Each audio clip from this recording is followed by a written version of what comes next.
అందమైన చర్మ సౌందర్యం మీ సొంతం. Second aqua radiance deep cleansing gel.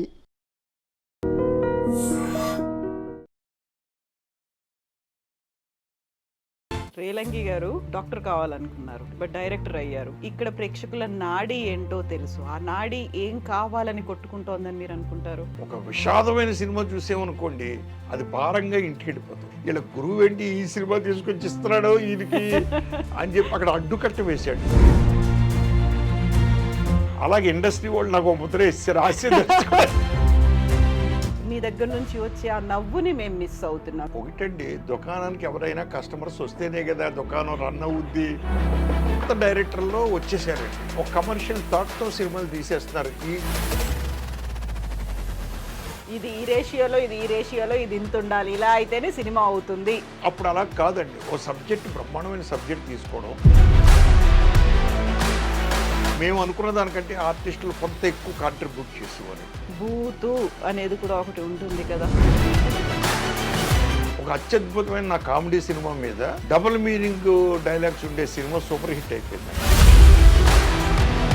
ఈ సినిమాలు చాలా బాగుంటాయండి, ఫ్యామిలీతో వెళ్ళిపోయి చూసేస్తూ ఉంటాం. మీరు కూడా అలాంటి సినిమాలు తీస్తే ఇంకా మాకు సంజయ్ గారు ఒక్కరే మిగులుతారండి. ఇప్పుడు మీరు మీ ఫ్రెండ్ కోడి రామకృష్ణ గారు ఒకే ఊరు. మేము చిన్నప్పటి నుంచి ఇద్దరం బెంచ్ పెట్టు, సాయంత్రం భోజనం అయిపోగానే అక్కడికి వెళ్ళిపోవడం. ఓ రోజు కోణప్ప వచ్చి నేను సామాన్లు తీసి ఇసిరేసాను. ఆ సామాను 75 సినిమాలు తీయడం, అందులో 95% సక్సెస్ రేట్ ఉండడం. సో క్రెడిట్ అంతా ఎవరికి ఇస్తారు? మా గురువే డెఫినెట్గా. ఎందుకంటే మాకు నేర్పిన విద్య నేర్పింది ఆయనే. విజయం వచ్చినప్పుడు కాలు రెగరేయద్దు అని ఎప్పుడూ చెప్తూ ఉండేవాడు మాకు. ఆయన ఇవన్నీ చెప్పబట్టే మేము ఈ రోజు ఇలా రాణించాము. మీకంటూ ఒక పర్సనల్ బ్యాక్గ్రౌండ్ ఉంది, అందులో కొంచెం విషాదం కూడా ఉంది కదా. ఫోన్ కాల్ వచ్చింది, నేను మద్రాసులో బ్యాచిలర్ క్వార్టర్స్లో ఉన్నానండి. నేను ఏడుస్తూ అమ్మ అని పిలిచానండి. నమస్తే, నేను Kavitha. Welcome to I dream silver screen legends.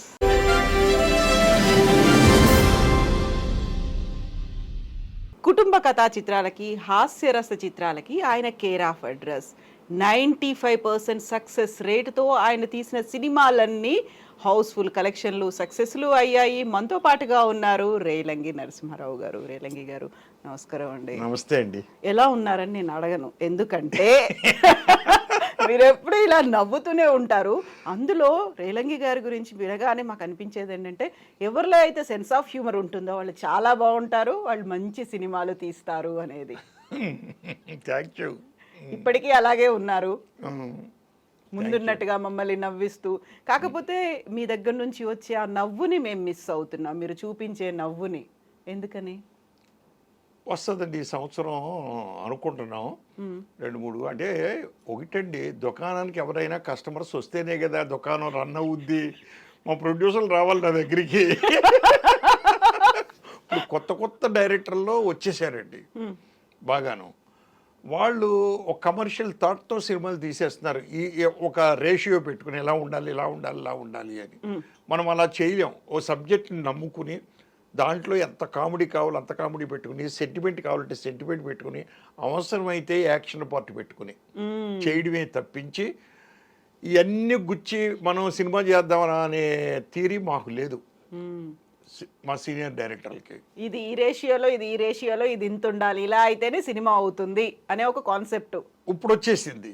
ఇప్పుడండి, అప్పుడు అలా కాదండి. ఓ సబ్జెక్ట్, బ్రహ్మాండమైన సబ్జెక్ట్ తీసుకోవడం, గొప్ప స్క్రీన్ ప్లే రాసుకోవడం, డైలాగ్ వెర్షన్ రాసుకోవడం, ఇవన్నీ చేసేవాళ్ళం అండి.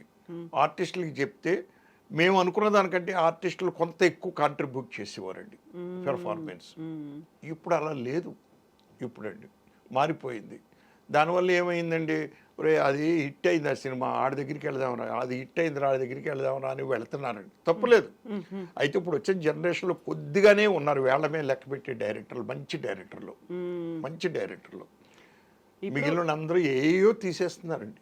మీరు ఒక మాట అన్నారు, నా దుకాణం అన్నారు. మీ దుకాణంలో ఒక హాస్యం అనేది అమ్మబడుతుంది, హాస్యం అనేది అక్కడ దొరుకుతుంది అనుకున్నప్పుడు హాస్యం మిస్ అవుతోంది కదా, దేన్ని మీరు హాస్యం అంటారు?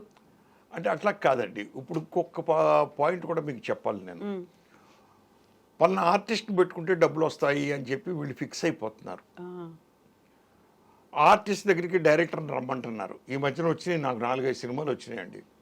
వచ్చి ఏమండి పలానా అతను ఎంత తీసుకుంటాడు, మన ఆడి దగ్గరికి వెళ్ళాలి చెయ్యాలి అని. బాబు నా దగ్గరికి వచ్చిన సినిమాయే నేను చేశాను. ఇంకొకళ్ళ దగ్గరికి వెళ్ళి బాబు నా దగ్గర ఇదిగో ఈ మంచి కథ ఉంది చెయ్యండి ఇలాగని ఏ ప్రొడ్యూసర్ని అడగలేదు, ఏ హీరోని అడగలేదు. హీరోల చుట్టూ తిరిగే ఇది మాకు లేదు. మీరు వెళ్ళి పలానా డైరెక్టర్తో సినిమా చేస్తున్నాము అని చెప్తే వాళ్ళు ఓకే అంటేనే నేను వస్తాను, లేదంటే రాను అని స్పష్టంగా చెప్పేస్తున్నానండి. ఇప్పుడు నేను చాలా స్పష్టంగా అది. ఇప్పుడు రేలంగి గారి మార్క్ అనగానే ఒక హాస్యరసమ ఉంటుంది, కుటుంబ కథా చిత్రాలు ఉంటాయి. అందులో యావరేజ్ కాదు సక్సెస్ రేట్ అనేది 95% ఉంటుంది. ఇన్ని ఉన్నప్పటికీ కూడా ఎదురు చూడడం అనేది, మేము రేలంగి గారి సినిమా ఎప్పుడు వస్తుందా అనడం, లేకుంటే వాళ్ళు కూడా వాళ్ళకి తెలుసు మీ మార్క్ ఏంటి అనేది, అయినప్పటికీ కూడా ఇంకా మిమ్మల్ని రమ్మనడం. అవును, అందుకనే నేను నా దగ్గరికి వచ్చిన ప్రొడ్యూసర్కే ఇదిగో ఇప్పుడు 2 ప్రొడ్యూసర్కి స్టోరీ డిస్కషన్ జరుగుతుందండి. ఇప్పుడు కథ అనేది నేనే ఇవ్వాలని రూల్ లేదండి. నేనే ఇస్తాను, నా దగ్గర ఉన్న కథ లేదన్నా చెప్తాను పాయింట్లు. లేదు అంటే ప్రొడ్యూసర్ తీసుకొచ్చిన కథ అయినా మనకు నచ్చితే మనం చేస్తాం. లేదు ఇద్దరి దగ్గర కథలు లేకపోతే వేరే రైటర్ పిలిపించి రాయించుకుంటాం మనం. కథలకు కొరత ఏమీ లేదండి. ఇప్పుడు షేక్స్పియర్ గారు ఏం చెప్పాడండి, సృష్టిలో 7 కథలు ఎట్టండి. ఆ 7 కథల్ని తిప్పి తిప్పి తిప్పి తిప్పి చేస్తున్నారు. కొన్ని వేలు లక్షల కొన్ని కోట్లు సినిమాలు చేస్తున్నారండి. ఇప్పుడు తండ్రి కొడుకు అనుబంధం ఏ సినిమా తీసినా అంతే కదండి. తండ్రికి ఒకటికి పుట్టేవాడు కొడుకు అవుతాడు, ఈడికి ఆడి తండ్రి అవుతాడు. అలాగే ఒక ఆవిడికి పుట్టిన అతను కొడుకు అవుతాడు, ఆవిడ అమ్మ అవుద్ది. అలాగే ఇంకొకళ్ళు పుడితే వీళ్ళిద్దరు బ్రదర్స్ లేదా సిస్టర్స్ అవుతారు. అవి మార్చలేం కదండి మనం. పెళ్ళవుతే భార్యాభర్తలు అవుతారు. సో ఇయే రిలేషన్స్. పెళ్ళైతే భార్యాభర్తలు అవుతారండి. ఏమండి, ఈ భర్త ఇంకొక దాన్ని పెట్టుకుంటే సెకండ్ వైఫ్ అంటాం. ఇంట్లో ఇల్లాలు వంటింట్లో ప్రియురాలు లేక, లేదంటే నేను తీసిన పెళ్ళానికి ప్రేమ లేక ప్రియురాలకు శుభలేఖ లేక. అంతే. అవును, ఈ రిలేషన్స్ మనం మార్చలేం. కానీ ఒక థీమ్ వేరుగా ఉంటాయండి, రకరకాల థీములు. ఇప్పుడండి ఆ థీముల్లో మనం స్క్రీన్ ప్లే రాసుకోవడం అనేది ఉంటుంది. ఇప్పుడు మీకు ఎగ్జాంపుల్ చెప్తానండి. పిసినారితనం మీద జంజాల్ గారు సినిమా తీశారు, ఆహనా పెళ్ళంట. కోడిని వేలాడ తీస్తూ తినడం ఆయన అంటే ఆ కోడిని కోసుకుని తిండో ఏలాడ తీసి దాన్ని లొట్టలు వేస్తూ ఆ పూట గడిపేస్తాడు. అంత పిసినారి. అవును. అలాగే ఆ పిసినారి గారి కూతురిని ప్రేమించినటువంటి రాజేంద్ర ప్రసాద్ అక్కడికి వెళ్ళి అతను పిసినారిలాగా నటించి ఆయన్ని మెప్పించి పెళ్లి చేసుకుంటాడు. సో టోటల్గా ఏంటి, పిసినారితనం మీద. అవును. మరి అదే కథ నేను తీశాను. మరి ఇప్పుడు నేను చెప్తేనే కానీ మీకు ఎవరికి ఐడియా రాదు. ఎదురింటి మొగుడు పక్కింటి పెళ్ళాం, అది పిసినారితనం మీదే. పిసినారి కడుపున పిసినారే పుట్టాడు. అవును అవును, ఇది ఇంకో ప్లాట్, అది సేమ్ థీమ్ అదే. సో షేక్స్పియర్ గారు చెప్పినట్టుగా 7 కథలు ఉంటాయి. ఆ కథల్ని మార్చి మార్చి మనం డిఫరెంట్ రూటుల్లో తీసుకెళ్ళాలండి. తీసుకెళ్తే అవుతాయండి, అంతే. ఇందులో ఈ 7 దాంట్లో హాస్యం అనేది చాలా ఇంపార్టెంట్. అది ఎందులో వస్తుంది? ప్రతి దాంట్లో ఉంటుందా? ప్రతి దాంట్లో అంటే డిపెండ్స్ ఆన్ ది వస్తుంది. ప్రతి దాంట్లోనూ తీసుకురావచ్చు అండి. మనం చెప్పాలనుకున్న పాయింట్, విషాదమైన పాయింట్లో కూడా కొంతవరకు మీరు తీసుకెళ్ళవచ్చు. కామెడీని తీసుకెళ్ళి అక్కడ విషాదం చెప్పొచ్చు. Depends on the producer, director, act చేసే హీరో టేస్ట్ మీద ఆధారపడి ఉంటుందండి. ఎగ్జాక్ట్లీ. హీరో అంటే అండి నేను అనేది ఒకటే. నా దృష్టిలో ఒక హీరోకి ఒక మార్కెట్ వాల్యూ ఉంటుందండి. ఆ హీరోని పెట్టుకుంటే బయర్స్ వస్తారు, ఫైనాన్స్ వస్తుంది అనుకున్న హీరో మాట ఎప్పుడు వినాలి, ప్రొడ్యూసర్ కానీ డైరెక్టర్ కానీ. అతని మీద పెద్ద మార్కెట్ వాల్యూ ఏమీ లేదురా, మన సబ్జెక్ట్ నమ్ముకునే సినిమా అనుకున్నప్పుడు అతని మాట మనం వినవలసిన అవసరం లేదండి. మన కథనే మనం వినాలి. మన కథ ఏం చెప్తే అది మనం వినాలి అని నా ఉద్దేశం. అలాగే హీరో కూడా వినాలి, ఆ కథ ఏం చెప్తే అది. కానీ ట్రెండ్ మారిపోయింది కదా. ఇప్పుడు ట్రెండ్ మారిపోయిందండి. ట్రెండ్ మారిపోయింది. ఇవి వచ్చేసినాయి కదండి. 3 తవలేమో ఫైట్లు వేద్దాం, 3 తవలేమో ఏదో హాస్యం వేద్దాం, 3 తవలేమో ఏదో ఇదేద్దాం వైలెన్స్, అందులో మధ్యలో ఒక ఐటమ్ సాంగ్ ఐటమ్ సాంగ్ మధ్యలో మళ్ళీ రండి, ఇలాగైపోయినాయండి. అన్ని మిక్స్ చేసేసి ఒక ఒక సినిమా సినిమా వస్తుంది. అయితే ఆ సినిమాల్లో కూడా కొంత గొప్పగా తీసిన సినిమాలు కొన్ని ఉన్నాయి, ఆ రేషియోలో తీసిన సినిమాలు కొన్ని ఉన్నాయండి, లేవని అంటలేదు, ఉన్నాయి. కానీ అందరూ అదే పద్ధతిలో వెళ్ళిపోతున్నారు ఇప్పుడు. అది మోస పద్ధతి అండి. అది ఎంతకాలం ఉంటుందండి, ఎంతకాలం ఉండదు. పెద్దల సినిమాలకు వస్తున్నారండి, ఈ రోజులు రావట్లేదుగా. పెద్దవాళ్ళు ఎవరో సినిమాలకు ఎందుకు రావట్లేదండి, తగ్గిపోయారు రేషియో అండి బాగా. ఎందుకు తగ్గిపోయారంటే పొద్దు నుంచి సాయంత్రం వరకు కొట్టు మిట్టాడి అన్నీ చేసి టైర్డ్ అయిపోయి ఇంటికి వచ్చి ఇంక స్నానం చేసి ఆ టీవీలో ఉన్న ఓటీటీయో ఏదో పెట్టుకుని కొంతసేపు చూసి పడుకుంటున్నాడు. రేలంగి గారు డాక్టర్ కావాలనుకున్నారు, అవునండి, బట్ డైరెక్టర్ అయ్యారు. కానీ ఇక్కడ ప్రేక్షకుల నాడి ఏంటో తెలుసు. ఆ నాడి ఏం కావాలని కొట్టుకుంటోందని మీరు అనుకుంటారు? ఎప్పుడు హాస్యం కావాలని కోరుకుంటుందండి, ఎప్పుడు 100%. ఇప్పుడు ఒక విషాదమైన సినిమా చూసామనుకోండి, అది భారంగా ఇంటికి వెళ్ళిపోతాం మనం అండి, అది కష్టం. సెంటిమెంట్ అనుకోండి మళ్ళీ నీ బ్రహ్మాండం, ఎందుకంటే మనిషిలో కొంత మార్పు రావడానికి అవకాశం ఉందండి సెంటిమెంట్ సినిమా చూస్తే. అంటే సెంటిమెంట్ అంటే ఓ తల్లి తండ్రిని అనాథలాగా వదిలేశారు బిడ్డలు, ఇట్ ఈజ్ ఎక్స్ట్రాడనరీ సెంటిమెంట్ అండి. వాడికి మైండ్లో వర్కౌట్ అవుతుంది. అలాంటి సబ్జెక్టులు అయినా బాగా రిసీవ్ చేసుకుంటారండి. ఈ ఫైట్లు, కక్షలు, సాధింపులు అనేది కరెక్ట్ కాదండి, మనిషిని పాడు చేస్తాయండి. ఇంకా హాస్యం అంటారా, ఆరోగ్యాన్ని ఇస్తుందండి. ఎందుకంటే ఇప్పుడు హాస్యం క్లబ్బులు పెట్టారు, ఎందుకు పెట్టారండి? లాఫింగ్ క్లబ్స్ అనేది ఎందుకు పెట్టారండి? అన్ని అవయవాలు ఒక్కసారి ఎక్సర్సైజ్ అవుతాయండి నవ్వితే. అది ఆయుష్ని పెంచుద్దని మన పెద్దలు కానీ డాక్టర్లు కానీ చెప్పేది అదేనండి టోటల్గా. సో నెంబర్ 1 హాస్యం అండి, సమస్య లేదు నాకు తెలిసి. తర్వాత సెంటిమెంట్ అండి, అత్యద్భుతమైన సెంటిమెంట్. ఇప్పుడు మా గురువుగారు ఫస్ట్ సినిమా తీశారు, మీకు గుర్తుండి ఉంటుంది, తాత మనవడు. తల్లిదండ్రులను వదిలేసిన కొడుకు. బట్ ఇప్పుడు జరుగుతుంది అదేనండి, ఎవరి దారి వాళ్ళదండి, అలా అయిపోయిందండి టోటల్గా. ఇప్పుడు హాస్యరస చిత్రాలు, కుటుంబ కథా చిత్రాలు, ఇలాంటి డిఫరెంట్ జానర్స్ ఉన్నప్పుడు ఫస్ట్ ప్రయారిటీ అయినా అందరినీ కదిలించేది, మీరు చెప్పినట్టుగా కుటుంబం అంతా వచ్చి పెద్దవాళ్ళతో సహా వచ్చి కూర్చొని చూసేది అంటే ఫస్ట్ హాస్యరసం, తర్వాతే కుటుంబం అనేది వస్తుంది. కుటుంబం రెండు సెంటిమెంట్ అనేది వస్తుంది. సో రెండు మిక్స్ అయి ఉన్నాయనుకోండి బ్రహ్మాండం. ఇప్పుడు నేను సంసారం అనే సినిమా తీశానండి సోమన్ బాబు గారితో, రెండు మిక్స్ అయి ఉంటాయండి. దాగుడు మూతలు దాంపత్యం నాగేశ్వర గారితో సినిమా తీశాను, రెండు మిక్స్ అయి ఉంటాయండి. అలాగే పోలీస్ భార్య అని ఒక సినిమా తీశాను, నరేషు సీత, సెంటిమెంటు ఉంది, కామెడీ ఉంది. నిన్న కాక మొన్న కూడా దాంట్లో వేసాడు మనకండి. సో ఈ రెండిట్లకి ఎప్పుడూ లైఫ్ ఉంటుందండి, క్వశ్చనే లేదు. నిజమే. రెండు కానీ మిక్స్ అయ్యగలిగితే డైరెక్టర్ గొప్పతనం అదేనండి. మరి చక్కగా మేము చిన్నప్పటి నుంచి చూసిన సినిమాల్లో జంధ్యాల గారు, తర్వాత రేలంగి గారు, ఈ ఇద్దరే డైరెక్టర్స్ హాస్యాన్ని చూపిస్తారు. అది కూడా మంచి హాస్యం, చెడు వైపు వెళ్లకుండా, అందులో బూతు అనేది లేకుండా, డబుల్ మీనింగ్ డైలాగ్స్ లేకుండా హెల్దీ హాస్యం అనేది అందులో ఉంటుంది అనేది. మీకెవరు గుర్తొస్తారు? నాకు పూర్వకాలంలో రామారావు, మన రేలంగి వెంకటరామయ్య గారి సినిమాలు, రమణారెడ్డి, గుండమ్మ కథ లాంటి సినిమాలు, రామారావు గారు, నాగేశ్వర గారు చేసిన సినిమాలు, ఇవన్నీ గుర్తుకొచ్చి నాకండి ఆ జోనల్లో వెళితే బాగుంటుంది అని నేను అనుకున్నాను డైరెక్టర్ అయిన తర్వాత. కానీ ఏం జరిగిందంటే అండి, ఫస్ట్ పిక్చర్ మా గురువు గారు నాకు ఇప్పించింది చందమామ సంధ్య నావెల్, మాదిరెడ్డి సులోచన గారిది. సీరియస్ సబ్జెక్ట్ అండి, అది ట్రాజడీ సబ్జెక్ట్. అక్కడ ఆ సబ్జెక్ట్ తీశాను. భగవంతుడు అనుకున్నాడు అక్కడ కూర్చుని, నేను ఈడి కామెడీ డైరెక్టర్ అవ్వాలని రాస్తే వాడు నుదుటి మీద ఇలా గురువు ఏంటి ఈ సినిమా తీసుకొచ్చి ఇస్తున్నాడు ఈయనకి అని చెప్పి అక్కడ అడ్డుకట్ట వేశాడండి, ఆ సినిమా రిలీజ్ కాకుండా. ఇది నీ జానర్ కాదు అని చెప్పేశారు అక్కడే. నెక్స్ట్ మళ్ళీ సినిమా ఆగిపోయింది. రెడీ అయిపోయి ఆగిపోయిందండి రిలీజ్కి, కొన్ని ప్రాబ్లమ్స్ వచ్చాయి. మురళీమోహన్ గారు, మోహన్ బాబు, సరిత, పటాపట్ జయలక్ష్మి, నిర్మలమ్మ, ప్రభాకర్ రెడ్డి గారు, చాలా పెద్ద కాస్టింగ్ అండి ఆ సినిమా. ఆగిపోయింది.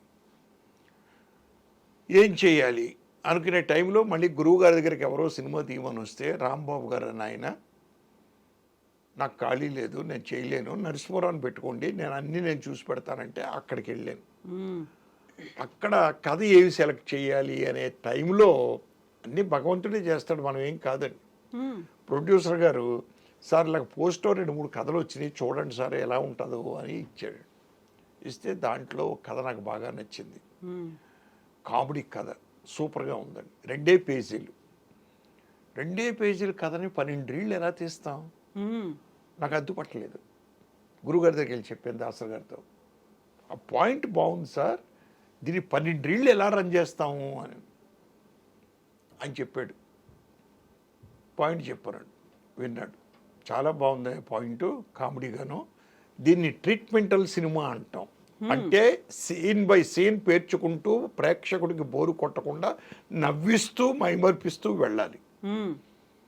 వెళితేనే ఆకట్టుకోవాలి, అది వెదర్ సెంటిమెంట్ ఆర్ కామెడీ.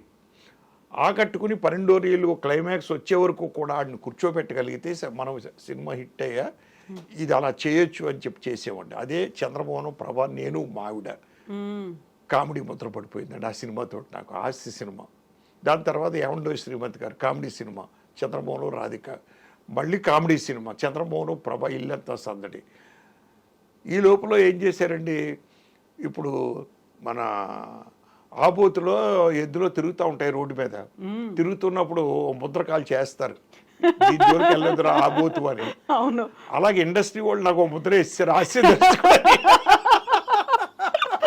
ఆ ముద్ర ఎప్పటికీ జరిగిపోలేదు, అలాగే ఉంది చిరస్థాయిగా. ముద్ర ఉండిపోయి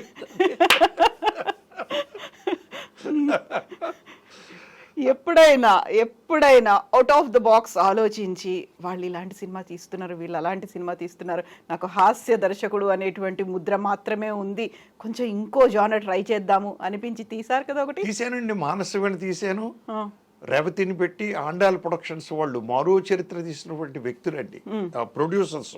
అత్యద్భుతమైన సబ్జెక్టు. అలాగే శిక్ష సారథి స్టూడియో అండ్ ఏవిఎం స్టూడియో కంబైన్డ్గా కలిపి తీశారండి. అది అసలు ఎక్స్ట్రాడినరీ సబ్జెక్ట్ అండి. తమిళ్లో సిరై అని లక్ష్మి గారు యాక్ట్ చేసింది. అది వీళ్ళు నా డైరెక్షన్లో తీయాలనుకుంటే నేను చెప్పాను, నేను కామెడీ జోనల్ సార్ నాది, ఇది సీరియస్ సబ్జెక్టు, ట్రాజడీ, ఇది ఆల్మోస్ట్ ఆల్ నాకు బాగోదండి అంటే పక్కన ఆత్రేయ గారు ఉండి అన్నాడండి, ఏమయ్యా నువ్వు ఎక్కడి నుంచి వచ్చావు? దాసనారాయణ గారి దగ్గర నుంచి వచ్చావు. దాసనారాయణ గారు అన్ని జోనల్ సినిమాలు తీయగలడు, నువ్వు తీయగలవు, ఉండు నేను ఉంటాను నీ పక్కనే అన్నాడు ఆత్రేయ గారు. ఒక అభయహస్తం వచ్చింది అక్కడి నుంచి. తీశాను, రిలీజ్ అయింది సినిమా. థియేటర్కి ఫస్ట్ డే వెళ్ళేవాడిని అక్కడ గుంటూరులో. నేను మా సారథి స్టూడియో శశిభూషణ్ గారు కూర్చొని ఉన్నాం బాల్కనీలో. సినిమా స్టార్ట్ అయిందండి.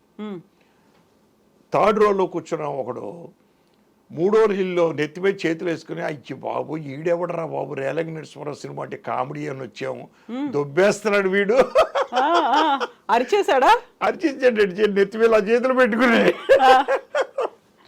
శశిభూషణ్ గారు, మనం వెళదాం సార్, మన సినిమా ఆడదు, ఫీడ్బ్యాక్ బాగాలేదు, వచ్చేవాడు. తీశానండి జోనల్. నేను మానసవేణ తీశాను, మన శిక్ష తీశానండి.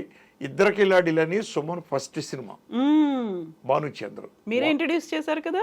అంటే నేనంటే భరద్వాజ్ గారు చేద్దామండి ఇంతోటి అంటేనే మనం మీ సినిమాలో ఫస్ట్ డైరెక్టర్ని తెలుగులో.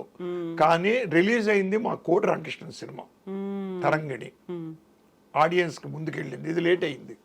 బట్ స్టార్ట్ చేసింది మనల్ని స్టార్ట్ చేసిన తర్వాత మనల్ని చూసి వాళ్ళు తీసుకున్నారండి. ఓకే, ఇప్పుడు సెంటిమెంటల్ సినిమాలు, శిక్షలు, వీటితో పాటుగా బూతు అనేది కూడా ఒకటి ఉంటుంది కదా.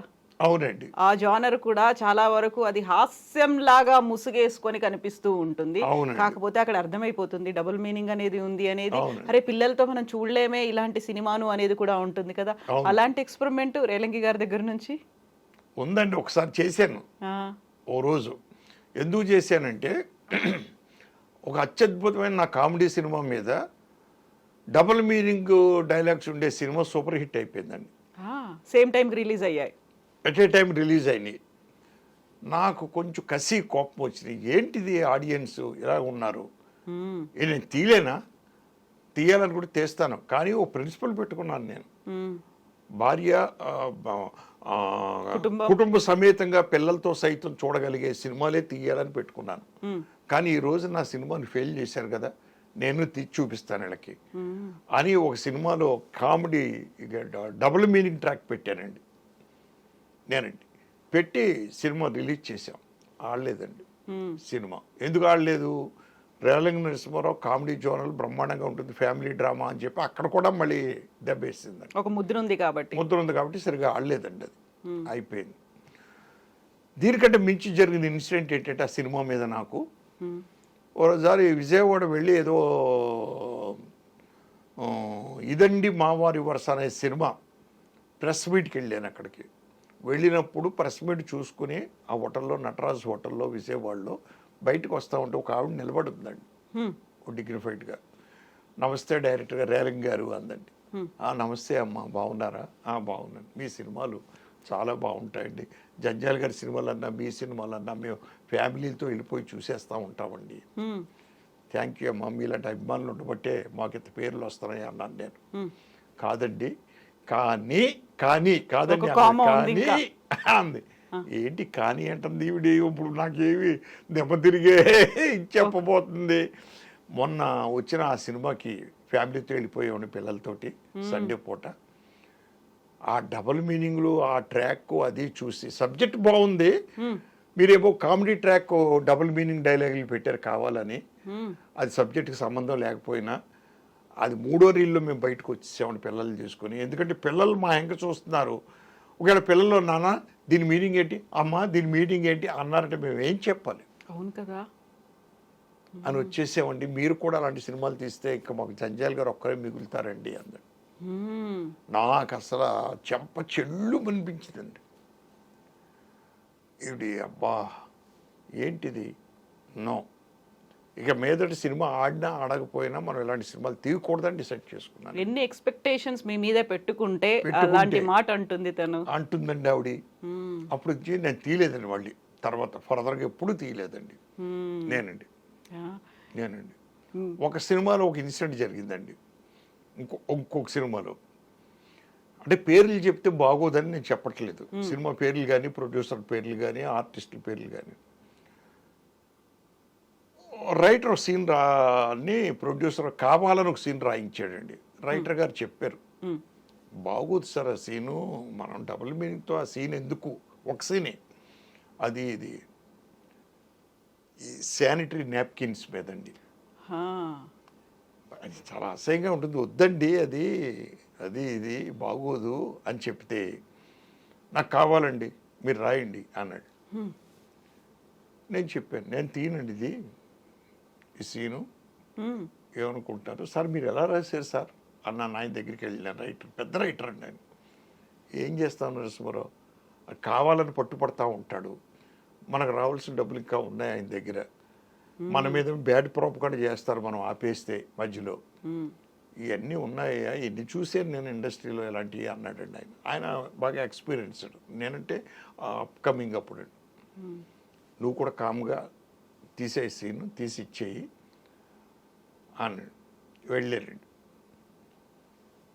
సీన్ వినిపించిన తర్వాత చెంప చెల్లు అనిపించారండి నాకు ఇద్దరు ఆర్టిస్టులు, ఇద్దరు లేడీ ఆర్టిస్టును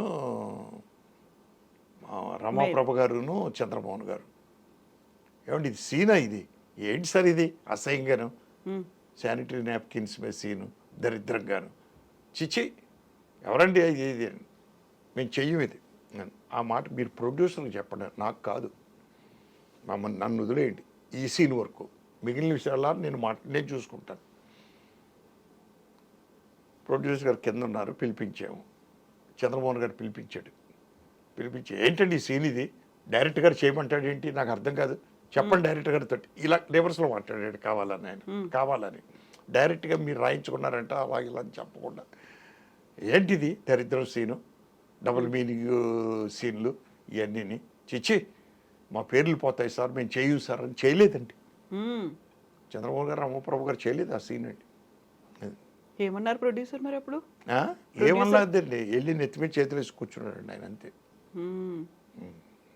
అదే సిచ్యువేషన్ డిమాండ్స్ అంటారు, లేకుంటే అక్కడ ఉన్నటువంటి ఆడియన్స్ కోరుకుంటున్నారు, వాళ్ళ టేస్ట్ అలా ఉంది అనుకున్నప్పుడు ఇంగ్లీష్ పిక్చర్ నుంచి అడాప్ట్ చేశారు ఆ సీన్ అండి. ఓకే. ఇంగ్లీష్ వాళ్ళకి అలా ఎన్ని కామన్ కదండి వాళ్ళకి. మన దగ్గర అయ్యేసరికి అది మనకు ఉన్నటువంటి ఇక్కడ సంస్కృతి మనకి సంప్రదాయాలు, సెంటిమెంట్స్ మనకి మన సొసైటీ గురించి అన్నిటి అదొకటి జరిగిందండి ఇన్సిడెంట్ మాకు అప్పుడు. సో ఇప్పుడు రేలంగి నరసింహారావు గారు చాలా సిన్సియర్గా, ఒబీడియంట్గా, ఎప్పుడు ఇలా చేతులు కట్టుకొని చాలా సింపుల్గా ఏదైనా అంటే నవ్వుతూ ఉంటారు కదా. సీరియస్ రోల్ కూడా ఉందా రేలంగి గారిలో? ఇంకో షేడ్ ఉందా? ఉందండి, 2-3 సార్లు జరిగినాయి అలాంటి ఇన్సిడెంట్లు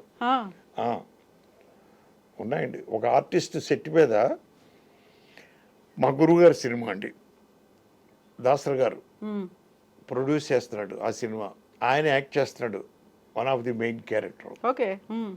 దాంట్లో ఒక లేడీ ఆర్టిస్ట్ పక్కనే, ఆయన పక్కనే చేస్తూ ఉంటే ఆవిడ చాలా ఆకతాయితనంగా చేస్తుందండి ఆవిడ, అల్లరిగా చేస్తూ ఉంటే, అది కాదమ్మా సీన్ ఇలా ఉండాలి, అలా ఉండాలి, ఇలా చెయ్యండి మీరు, క్యారెక్టర్ ఇలా నడుచుకుంటూ అని చెప్పానండి. మీరు ఏమైనా పెద్ద స్టీల్ బర్గ్ అనుకుంటున్నారా ఏంటి అనేసిందండి టక్కని. ఎస్, ఆ స్టీల్ బర్గ్ ఎవరో నాకు తెలియదు, స్టీల్ బర్గ్ అంటే గొప్పోడు నేను, ఇన్ ఫ్రంట్ ఆఫ్ మా గురువు అండి ఈ డిస్కషన్. నాకు రావట్లేదు, మీరు చేసి చూపించండి. ఎస్, చేసి చూపిస్తాను, ఆ దమ్ము నాకు ఉంది, గురువుగారు రండి, ఆవిడ పాత్ర నేను చేస్తున్నాను ఈ షార్ట్ వరకు, ఆ సీన్ బిగినింగ్ అండి, అది చేసి చూపించానండి. అలాంటి టెంపర్మెంట్లు ఉంటాయండి నాకు. అంటే సెట్లో చాలా కామ్గా ఉంటానండి, చక్కగా నవ్వుతూ నవ్విస్తూ చేస్తాను. ఎవడైనా అడ్డదిడ్డంగా తిరిగితే నేను రివర్స్ అయిపోతాను, సమస్య లేదండి దాంట్లో. అలాంటి ఇన్సిడెంట్లు చాలా ఉన్నాయండి నా దగ్గర, కొన్ని ఇన్సిడెంట్లు జరిగినాయి నాకు. అయితే ప్రొడ్యూసర్స్తో ఎవరితోటి జరగలేదు ఎప్పుడు మనకండి, ఎందుకంటే నా ప్రొడ్యూసర్లు ఎప్పుడు సెట్లో ఉండరండి. నా అప్పుడప్పుడు కూర్చోవడమే తప్పించండి, వీడు ఎలా తీస్తున్నాడో ఏం చేస్తున్నాడో ఏం ఉండేది కాదండి. మీకు ఫ్రీ హ్యాండ్ ఇచ్చేసి వదిలేసేవాళ్ళు? కంప్లీట్ ఫ్రీ హ్యాండ్ అండి. అయితే సబ్జెక్ట్ డిస్కషన్లో మాత్రం నా రూల్ ఏంటంటే, ప్రొడ్యూసర్ మీరు కూర్చోవాలి, ఉండాల్సిందే, నా రూల్ అండి అది. కథ మీకు నచ్చాలి, డబ్బు మీరు పెట్టుబడి పెడుతున్నారు, అలాగే స్క్రీన్ ప్లే మీరు వినాలి, డైలాగ్ వెర్షన్ మీరు వినాలి అన్న పద్ధతి అండి. ఇప్పుడు మీరు మీ ఫ్రెండ్ కోడి రామకృష్ణ గారు ఒకే ఊరు పాలకొల్లు నుంచి వచ్చారు. పాలకొల్లు బోల్డ్ అంతమంది దర్శకుల్ని, నటులని అందించింది కదా. సో చిన్నప్పటి నుంచి ఉండేటువంటి ఫ్రెండ్షిప్, ఇద్దరు ఫిల్మ్ ఇండస్ట్రీకి వచ్చారు, ఇద్దరిది ఒక డిఫరెంట్ కైండ్ ఆఫ్ జానర్స్, ఆ స్టైల్స్ ఇవన్నీ ఉన్నాయి కదా. ఎదురెదురుగా ఉన్నప్పుడు మీరు పలకరించుకున్నప్పుడు ఏం మాట్లాడుకునేవాళ్ళు? మేము చిన్నప్పటి నుంచి ఇద్దరం bench mate, roommate, classmate, bench mate, roommates. Okay.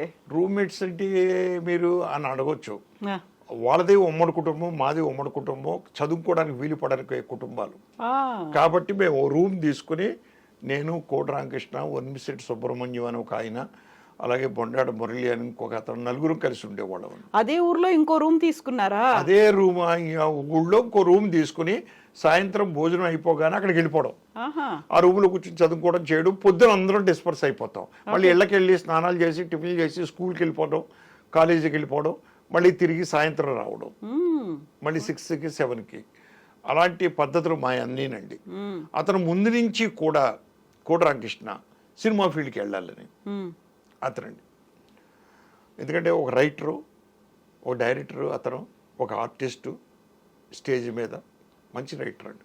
ఇవన్నీ నేను ఎంతసేపు డాక్టర్కి వెళ్ళాలని మనోండి. ఈ కోటి రామకృష్ణ ఈ మేము తీసుకున్న ఇల్లు అరుగు మీద రిహార్సల్స్ పెట్టి ఓటు రాత్రులు. ఎవరెవరు ఉండేవాళ్ళు? దాంట్లో వేసినటువంటి ఆర్టిస్టులు ఎవరెవరో అక్కడ ఉండిపోరండి, అక్కడ లోకల్ టాలెంట్స్ వాళ్ళని పెట్టుకుని రిహార్సల్ వేసేవాడు, సిట్టింగ్ రిహార్సల్.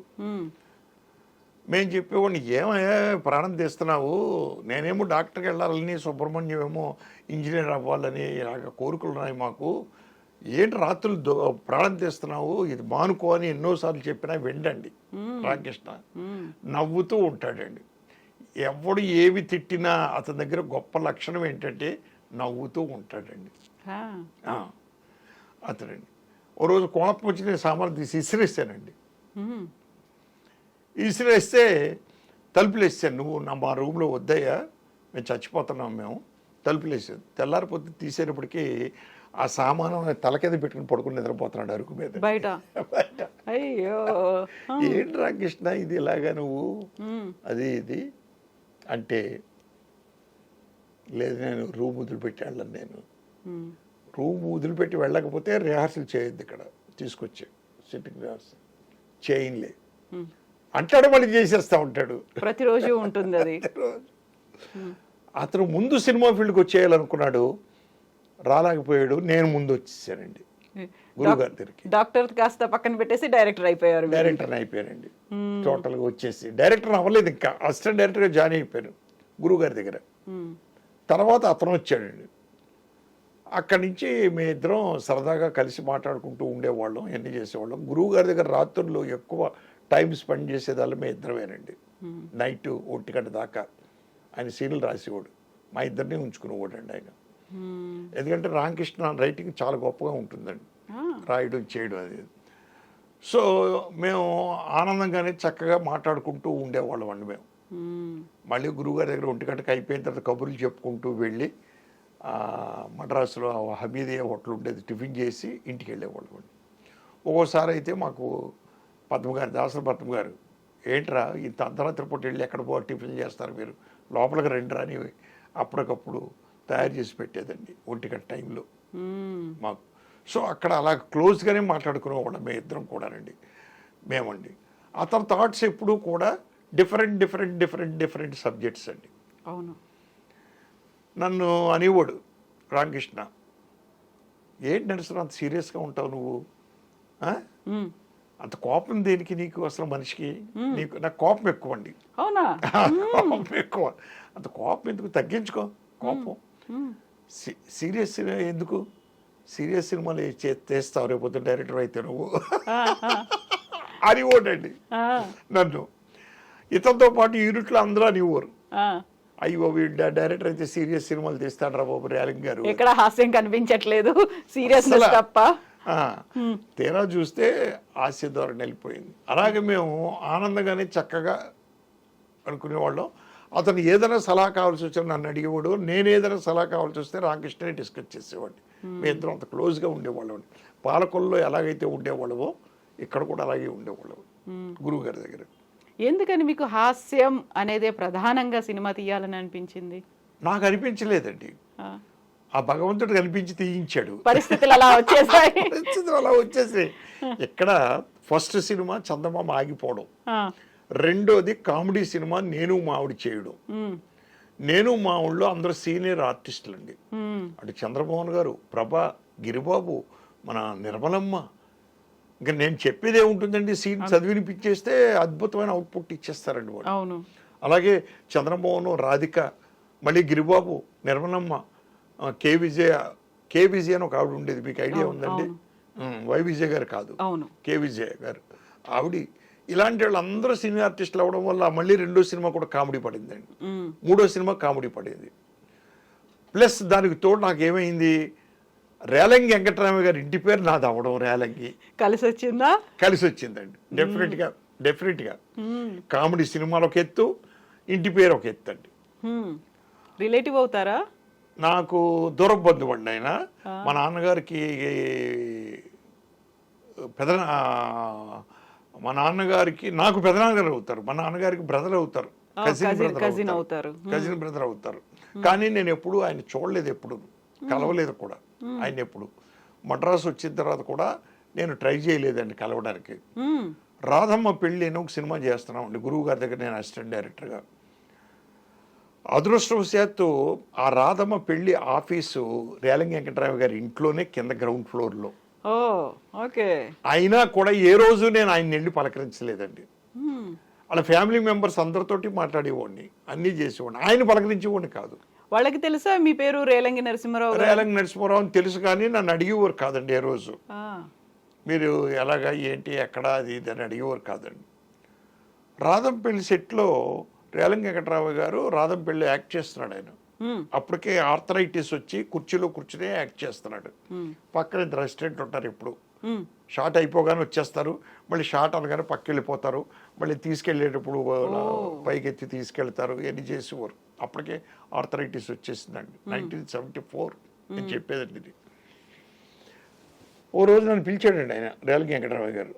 నేను దూరం నుంచి ఆనందపడిపోయేవాడిని. రేలంగి వెంకటరావు గారు అంచేత హాస్య నటుడు, అది ఇది, నేను సినిమాలు చూసినప్పుడు కూడా బాగా లైక్ చేశాను అని ఆనందపడేవాడిని.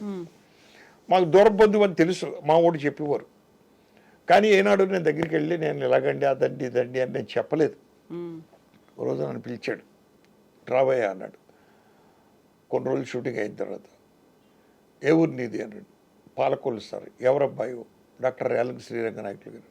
ఓ రంగడ కొడుకువా, నీ పేరేంటి? రేలంగి నరసింహారావు అండి. ఏంటి అన్నాడు. రేలంగి నరసింహారావు అండి అన్నాను. రేలంగే ఎందుకు అయ్యింది అన్నాడండి ఆయన. మా ఇంటి పేరు సార్ నరసింహస్వామి అనేది మా తాతగారి పేరు, నాకు నరసింహారావు అని పెట్టారు, రేలంగి నరసింహారావు. వద్దు, ఈ రోజు నుంచి ఉత్తి నరసింహారావు నువ్వు అంతే, రేలంగి వద్దు, ఇంకా రేలంగి వద్దు అన్నాడు. అదేంటి సార్, అది మా ఇంటి పేరు తీసేయమంటారు మీరు? నేను ఇంతకుముందు బయట డైరెక్టర్ల దగ్గర పనిచేశాను కదా, ఇద్దరు డైరెక్టర్ల దగ్గర పనిచేశాను. గురువుగారి దగ్గర అప్పటికే 3వ సినిమా 4వ సినిమా అది చేశాను. అన్నిట్లోనూ రేలంగి నరసింహారావు టైటిల్స్ పడింది అన్నాను. పడితే పడి ఉండొచ్చు. ఈ సినిమాకి కూడా ఈ ఎండ్లో టైటిల్ వేసుకో రేలంగి నరసింహారావు, నాకు అభ్యంతరం లేదు. ఇప్పుడు మాత్రం నువ్వు ఉత్తి నరసింహారావు. ఎందుకండి ఇలా అంటారు సార్, నాకు అర్థం కావట్లేదు సార్ అన్నాను. ఇట్రా అన్నాడు. ఇలా ఒగ్గున్నాను. సెట్లో మీ గురుడు నిన్ను తిడుతున్నాడా నన్ను తిడుతున్నాడా తెలియట్లేదు. రేలంగి ఏంట్రా ఎక్కడ రావరా, ఏంట్రా తప్పుడు పని చేయాలి ఇలా అంటే నేను ఏం చేయాలి? నా అసిస్టెంట్ అందరూ మేకప్ బ్యాన్లు మా కుర్రోళ్ళు అందరూ నన్ను చూస్తున్నారు. నేను ఆలెక్కు చూసి నేను కాదు నేను చెప్పలేని చచ్చిపోతున్నాను. నేను నా ఈ యాక్షన్ ఎక్కువైపోయింది నాకు సినిమాలో యాక్షన్ కంటే కూడా. లొకేషన్ లో కూడా యాక్టింగ్ చేయాల్సి వస్తుంది, యాక్టింగ్ చేయవలసి వస్తుంది. అంచేత ఈ రోజు నుంచి నువ్వు వెళ్ళి మీ గురువు తోటి నరసింహారావు తిట్టమరు, అంతే తప్పించి రేలంగి తిట్టమరు. నాకు ఆ ధైర్యం లేదు సార్, చెప్తే మీరు చెప్పండి సార్ అని వెళ్ళిపోయాను. అదే మా మొదటి పరిచయం అండి. దూరం బంధువు అవుతాడండి ఆయన నాకు.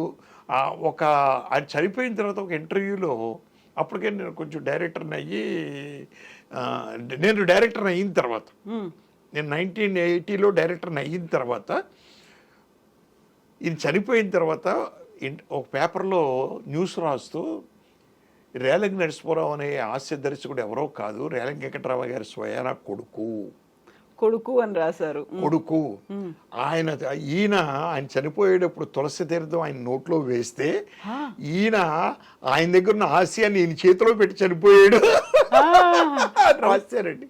అయ్యో,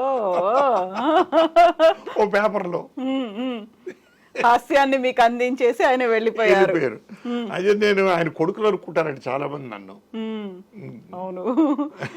ఇప్పుడు మీ ఫ్యామిలీ గురించి, రిలేషన్స్ గురించి, మీరు ఆయన కొడుకు అనుకోవడం, దీని గురించి చూసిన తర్వాత మీకంటూ ఒక పర్సనల్ బ్యాక్గ్రౌండ్ ఉంది, అందులో కొంచెం విషాదం కూడా ఉంది కదా అమ్మా నాన్నకి సంబంధించి. పెద్ద ఏమీ లేదు కానీ సహజం కదండి, గ్రేటే కదా.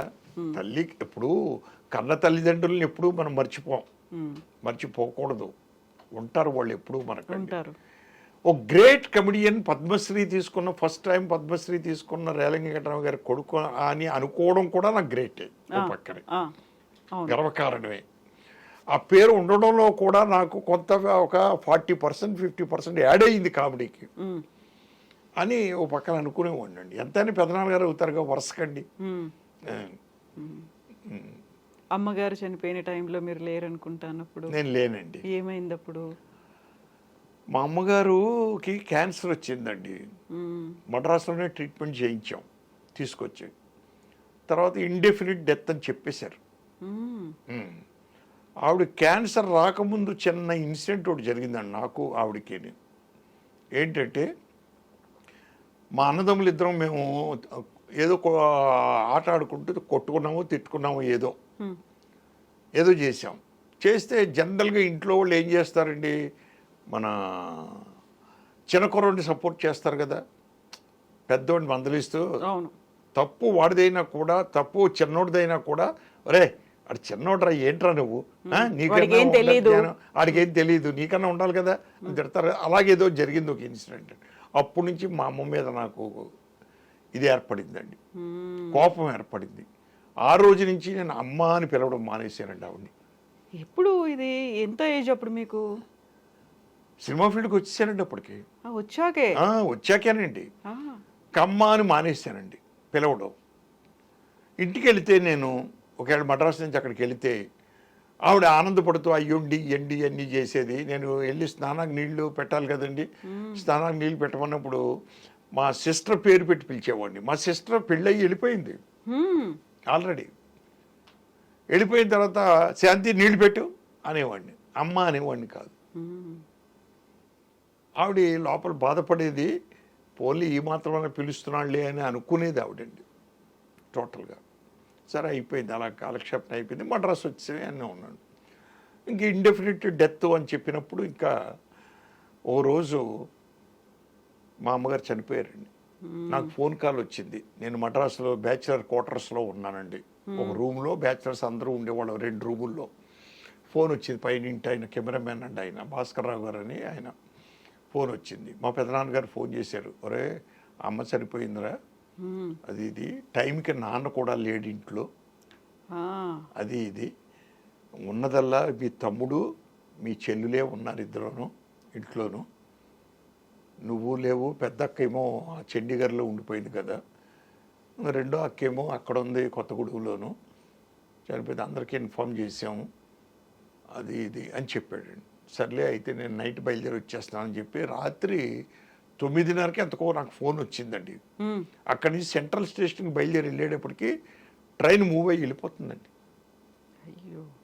అదే లాస్ట్ ట్రైన్ అండి వెళ్ళడానికి, ఇంక లేవు ఔరా మెయిల్ అది. సరే ఏం చేయాలి, ఎలాగా, ఫ్రెండ్స్ అందరూ వచ్చారు పాపం కూడానండి. అప్పటికీ నేను అమ్మ అని పిలవకపోయినా కూడా ఏదో తెలియని దుఃఖం వచ్చేస్తుంది నాకండి, అన్నీ జరుగుతుంది. అన్న తర్వాత ఫ్రెండ్స్ అందరూ కూడా ఉండి, పొద్దునే ట్రైన్ ఉంది కదరా అది ఎక్కువ, నువ్వు 2ంటికి విజయవాడ చేరతావు, 2ంటికి ట్రైన్ ఉంది అక్కడ నీకు, 2ంటికి ఆ ట్రైన్ ఎక్కితే నువ్వు 5ంటికల్లా వెళ్ళిపోతావు, తర్వాత వాళ్ళు ధన సంస్కారాలు ఏర్పాటు చేసుకుంటారు అని చెప్పి అన్నారండి. సరే అని అలాగే ఆ రాత్రి అంతా నిద్రలేదండి. తెల్లారి పొద్దున్న ఆ ట్రైన్ ఎక్కి వెళ్ళాను, 1:02 మధ్యలో దిగాను. 2 o'clock ఆ ట్రైను. ఆ ట్రైన్ ఇంకా ప్లాట్ఫామ్ మీద పెట్టేశాడు 1 గంటకే, ఇంకా జనం ఎవరు రాలేదు. ఓ భోగిలోకి వెళ్ళానండి, అంత ఖాళీగా ఉంది భోగి. ఆ భోగిలో విండో దగ్గర మా నాన్నగారు శూన్యంలోకి చూస్తూ అలాగే ఏడుస్తూ కూర్చొని ఉన్నారండి. అంటే ఆయనకి ఇన్ఫర్మేషన్ వెళ్ళి ఆయన వస్తాడు ఇదే ట్రైన్కి. నేను వెళ్ళి ఎదురుగుండే సీట్లో కూర్చున్నాను, నన్ను చూడలేదు మా నాన్నగారు, నాకు దుఃఖం వస్తుంది. ఈ లోపల అన్ఎక్స్పెక్టెడ్గా కొత్తగూడెం నుంచి వచ్చే మా సిస్టర్ కూడా అదే భోగిలో అక్కడికే వచ్చింది ఆ సీట్ దగ్గరికి. ఇది సినిమాటిక్గా ఉంటుందండి. మా సిస్టర్ బోర్ని ఏడ్చిందండి నన్ను మా నాన్నగారిని చూసి. మా నాన్నగారు చేశారు, అయిపోయింది. మేము 5ంటికల్లా అక్కడికి వెళ్ళిపోయామండి. పాలకొల్లు రైల్వే స్టేషన్కి మా ఊళ్ళో అందరూ వచ్చారు, రిసీవ్ చేసుకున్నారు, తీసుకెళ్ళారు ఇంటికి వెళ్ళిన తర్వాత మేము ట్యాక్సీలో దిగేటప్పటికి అక్కడ బల్లలో షామియానా ఉన్నాయి తప్పించండి భౌతికాయం లేదండి. ఏంటిది భౌతికాయం లేదు ఇది అని పెదనాన్నగారు, ఏంటి లేదేంటి భౌతికాయం అని అడిగారండి. లేదురా, తెల్లారుజామున మళ్ళీ ఆవిడికి ప్రాణం వచ్చింది అని చెప్పి లోపల పడుకోబెట్టాము రెడ్డి అని చెప్పి లోపలికి వెళ్తే మంచమే పడుకునే ఉంది ఆవిడ, చూస్తూ ఉంది అందరినీ, మాట లేదు, చుట్టూ జనం నిలబడి ఉన్నారండి. మా ఇంట్లో వాళ్ళందరూ కూడా. మాది పెద్ద కౌరవ సైన్యులండి. మా తాతగారికి 7 బిడ్డలు. వాళ్ళ బిడ్డలు మళ్ళీని అంత పెద్ద ఫ్యామిలీ మాదండి. ఇంకో తాతగారికి 5 బిడ్డలండి. అందరూ ఉన్నారు అక్కడే. అందరం అక్కడ అదే ఇల్లు అండి, పెద్ద ఇల్లు అది. ఉన్నారండి. అందరినీ మా నాన్నగారు చూసింది, మా అక్కను చూసింది, ఇలా ఎదుక్కుంటూ నన్ను చూసిందండి. చూసి నన్ను పిలిచిందండి, ఇలాగ సైగ చేసింది. బాబు మీ అమ్మ పిలుస్తుంది, ఇళ్ళు కూర్చో అక్కడ అంటే కూర్చున్నాను. వెళ్ళండి. నా చేతులు పట్టుకుని ఏడుస్తూ చెంపలు నివిరేస్తూ ఒక్కసారి పిలువు అమ్మ అని అంటుందండి. నాకు అర్థం కావట్లేదు. సినిమా సీన్ అండి యాక్చువల్గా. అంటే నాకు అర్థం కాక బిత్తర చూపులు చూస్తూ ఉంటే వీళ్ళందరూ అన్నారండి, లేదు ఒక్కసారి అమ్మ అని పిలవమంటుంది ఆవిడ అన్న. నేను ఏడుస్తూ అమ్మ అని పిలిచానండి. ఇంకా ఆవిడ నా బొగ్గలు పట్టుకుని నివేస్తూ బడబడ ఏడుస్తూ ఉందండి. ఏడుస్తూ ఇదైపోయిందండి. నన్ను తీసుకుని నాకు చేసేసుకుంది, అలాగా దగ్గరికి రమ్మని చెప్పి ఇవన్నీ చేసిందండి. తర్వాత ఈ పెద్దోళ్ళు సర్లే ఇప్పుడే వచ్చారు, టైర్డ్ అయ్యి ఉన్నారు, వెళ్ళి స్నానాలు చేయండి, టిఫిన్ చేద్దరు కానీ అని చెప్పి అన్నారు. వెళ్ళి స్నానం చేసి టిఫిన్ చేయబోతున్నాం, గొల్లుని ఏడు పినిపించిందండి. ఏంటని చూస్తే చనిపోయిందండి మాత్రం. మీకోసం అక్కడ వాళ్ళు అన్నారండి అప్పుడు, నీ పిలుపు కోసమే తెల్లారుజామున బ్రతికిందిరా ఆవిడ, నీ అమ్మ అనే పిలుపు కోసం, అదిరా తల్లి అంటేని. నిజమే. అదే మీకోసం ఎదురు చూసారు, మీ పిలుపు కోసం ఏళ్ల తరబడి చూసారు. చూసి మళ్ళీ తిరిగి వచ్చిందండి ప్రాణం. మళ్ళీ మీరు వస్తున్నారని గుర్తుపెట్టుకొని తెలుసుకొని అంటే చనిపోయింది, ఊపిరి పోయింది, పడుకోబెట్టేశారు, మళ్ళీ వచ్చింది. ఇలాంటి ఇన్సిడెంట్ని జగపతి బాబు సినిమాలో చూశాను నేను. క్లైమాక్స్ సుహాసిని జగపతి బాబు యాక్ట్ చేశారు ఒక సినిమా అండి. అది మరి ఆ ఇన్సిడెంట్ యాదృచ్ఛికం అండి వాళ్ళది. మనల్ని మనం చూశాను కాదు, యాదృచ్ఛికం. నేనైతే చాలా ఇంటర్వ్యూల్లో చెప్పానండి ఇది. ఓకే. ఇది ఇప్పుడు మళ్ళీ మనం సినిమాలకు వస్తే ఇలాంటి ఒక విషాదకరమైనటువంటి సంఘటన, ఒక సెంటిమెంట్, అది మామూలుగా కూడా కాదు అసలు, ఇలా మనసుని పిండేసేటువంటి, కళ్ళల్లోంచి నీళ్ళు వచ్చేటువంటి ఆ దృశ్యము, ఇవన్నీ చూసిన తర్వాత అవన్నిటిని ఓవర్కమ్ అయ్యి ఈ బాధను దిగమింగుకుంటూ ముందుకు వెళ్తూ సినిమా అందించాలి, అది కూడా హాస్యభరితమైనటువంటి చిత్రాన్ని అందించాలి అనే ఒక సంకల్పం ఉంది చూడండి. అదే తప్పవు కదండి. మనం ఇప్పుడు కాలగమనంలో ఎన్ని మర్చిపోవాలి మనం, లేకపోతే అడుగు ముందుకు వేయలేమండి మనం. జరిగిన ప్రతి ఇన్సిడెంట్ని తలుచుకుంటూ కోల్పోయి అక్కడే కూర్చొని ఉన్నాం అనుకోండి, మనం ముందుకు వెళ్ళలేం. అంతే.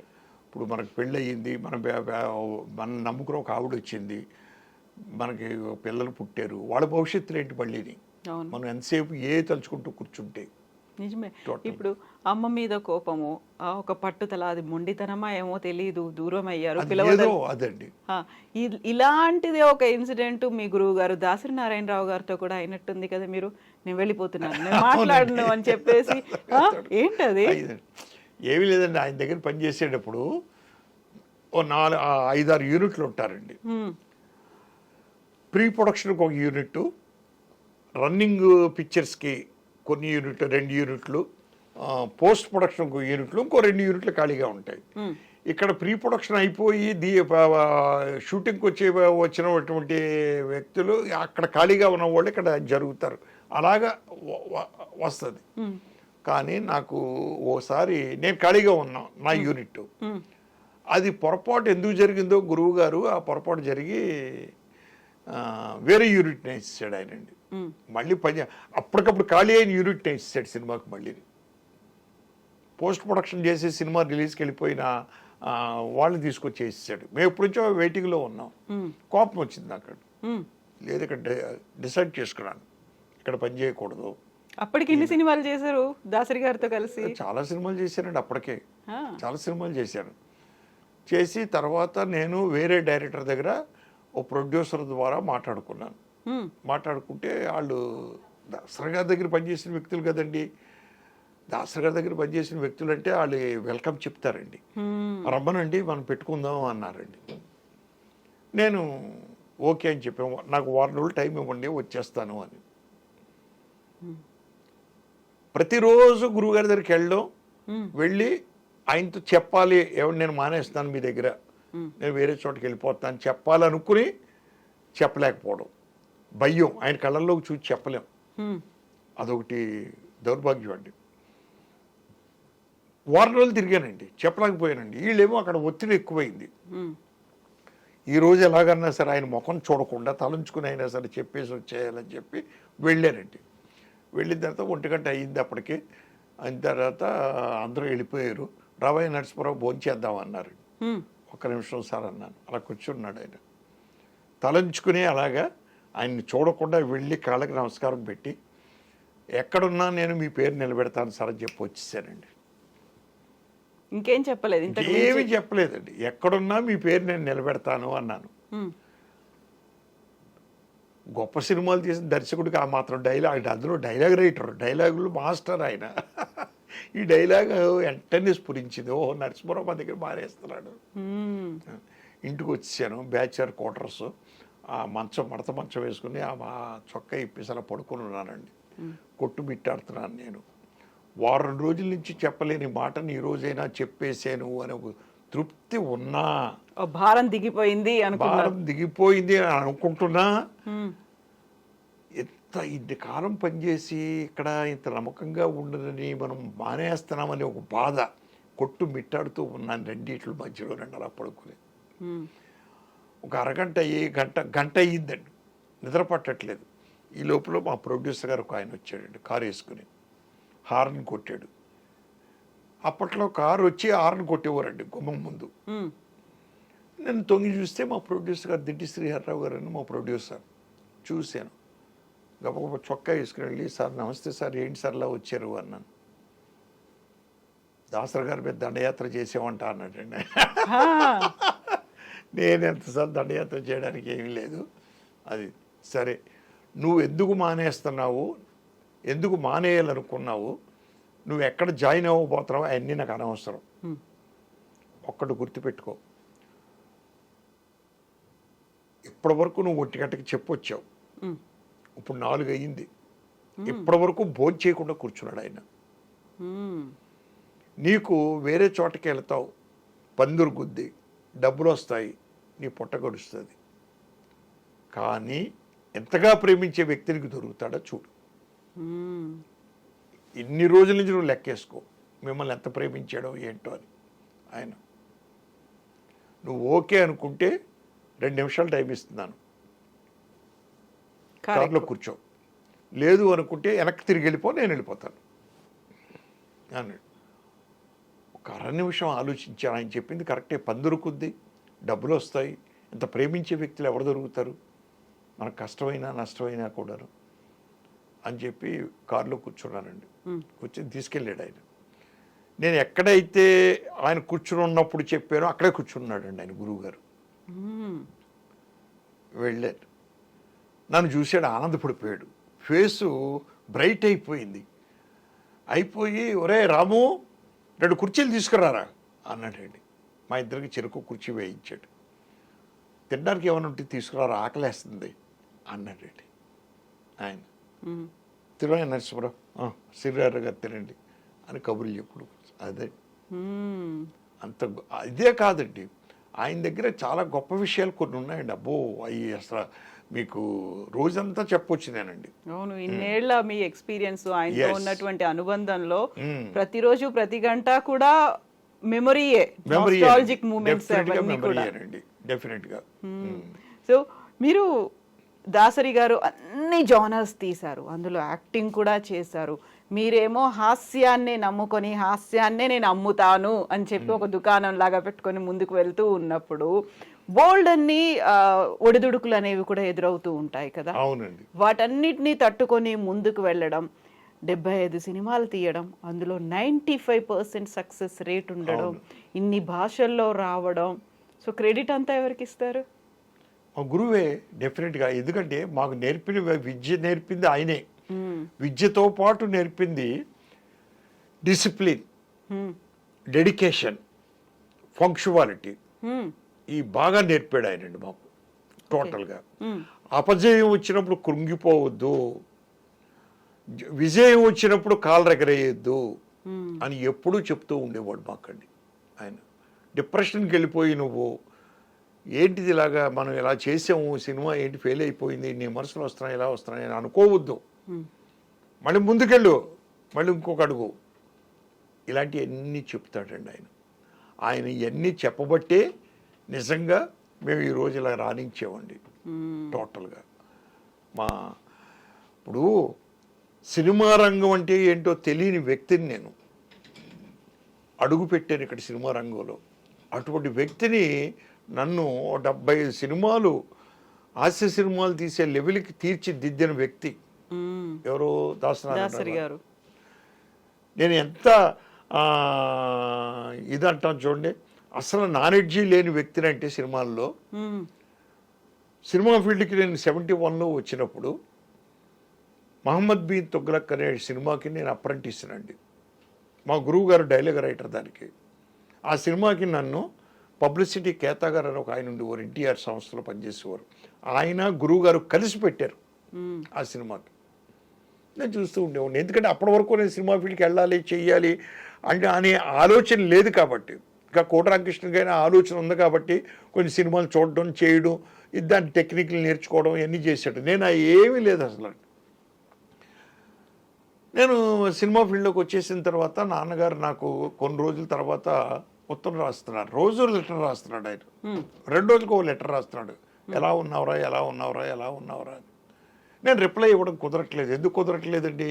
తెల్లారుజామున 5ంటికి నేను శాంతాభవన్ అని ఒకటి ఉంటుందండి టిఫిన్ సెంటర్ పాండి బజార్లో. అక్కడ నుంచుంటే ఆ బాయ్స్ వాళ్ళు టిఫిన్లకు వచ్చేవారు తీసుకెళ్ళడానికి యూనిట్కి. ఆ వ్యాన్లో వెళ్ళేవాడిని నేను, ఎందుకంటే నాకు కారు పంపించారు అప్రెంటిస్కి వాళ్ళని. అలాగే మళ్ళీ లాస్ట్ ట్రిప్లో అందరూ వెళ్ళిపోయిన తర్వాత ఈ సామాను సర్దిన ట్రిప్లో నన్ను పంపించేవారు. ఓ 11, 12ంటికి పడుకునేవాడిని. మళ్ళీ 4 గంటలకు లేచేవాడిని, స్నానం చేసి. ఎక్కడ తీరికండి రిప్లై ఇవ్వడానికి నాన్నగారికి లేదు. నాన్నగారు ఉత్తరం మీద ఉత్తరం రాస్తున్నారు. ఏంట్రా నువ్వు అసలు ఏమేంటి అసలు నువ్వు అసలు ఎలా ఉన్నావు, ఆందోళనగా ఉందిరా మాకు అది ఇది. సరే ఈ రాత్రి ఎలాగైనా ఉత్తరం రాయాలని వచ్చిన తర్వాత కూర్చుని ముందు ఉత్తరం రాసి, మా నాన్నగారు ఎన్ని పోస్ట్ కార్డులు అడ్రస్లు రాసి ఇచ్చాడండి మా నాన్నగారు. నువ్వేం అక్కర్లేదు, పోస్ట్ ఆఫీస్కి వెళ్ళి కార్డులు కూడా కొనుక్కోక్కర్లేదు అని రాసి ఇచ్చాడు. దాన్ని నేను క్షేమంగానే ఉన్నాను నాన్న, కాకపోతే తెల్లారుజాను 5ంటికి నేను వెళ్ళాలంటే 4 గంటలకు లేవాలి, నైట్ వచ్చి మళ్ళీ నేను పడుకునేటప్పుడు 12 అయిపోతుంది, 4 గంటలే నిద్ర నాకు, దానివల్ల కుదరట్లేదు, చాలా టైట్గా ఉంటున్నాను. అందులో సెట్లో నిలబడే ఉండాలంటే కూర్చోవడానికి లేదు, ఎందుకంటే నేను చిన్నోడిని కదండి అప్రెంటిస్ని. కూర్చుంటే ఏమనుకుంటారో అందులోనూ భయం. ఇది కాళ్ళు లాగేస్తున్నాను నాన్న, అందుకు నేను ఇలాగ చేస్తున్నాను రాసేసాను. శాంతాభవన్ దగ్గరికి వెళ్ళిపోయాను, నుంచున్నాను, వ్యాన్ వచ్చింది. కానీ ఉత్తరం ఎక్కడ పోస్ట్ చేయాలి, నాకు దారిలో ఎక్కడ తిరగలేదు నేను ఇంతవరకు. వచ్చిన రోజు నుంచి షూటింగ్ అదే రూట్లో వెళ్తున్నాం వస్తున్నాం. వచ్చిన రూట్లో కూడా డబ్బాలు ఏమీ లేవే అది ఇది అనుకుంటూ ఉండగా నాకు స్ఫురించింది, మనం దిగే చోట పోస్ట్ డబ్బా ఉంది, దాంట్లో వేద్దామని చెప్పి గుర్తుపెట్టుకుని అక్కడికి వెళ్ళి దిగిన వెంటనే ఆ పోస్ట్ డబ్బాలో వేసేసి టిఫిన్ చేయడానికి వెళ్ళి టిఫిన్ చేసేసి సెట్లోకి వెళ్ళిపోయానండి.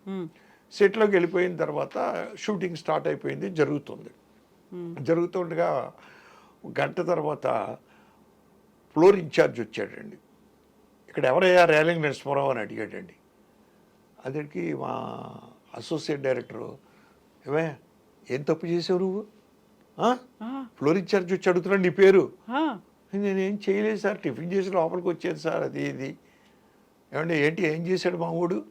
ఏం చేయలేదు, ఉత్తరం వచ్చింది అతనికి అన్నాడు.